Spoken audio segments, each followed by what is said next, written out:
we're going to show you how to make this lovely velvet needle case, which is very simple, ideal for beginners. Cut out the velvet pieces at the edge of the printed part. Copy the template onto paper, then cut out of the felt one small page and one large page. Also cut out 2 pieces of the fleece, again using the template.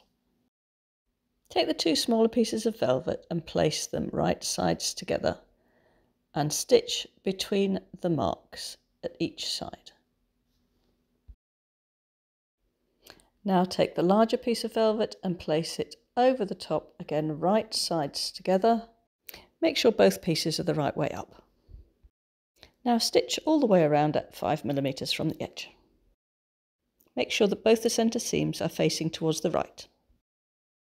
Now turn the whole thing the right way out, pushing out all the curves and flattening it all out as you go. Now take the fleece pieces and post them in through the hole to either side and flatten them out. Now take your 2 felt pieces, we've done a little bit of embroidery around the edge to make it look prettier, and just slot them inside through the hole that's left and then top stitch to keep them in place. Now top stitch the velvet all the way around. It's pretty, but let's add an extra touch. Melt the end of the trim using a match to stop it fraying, and then hand stitch it either to the outside or to the inside of the case.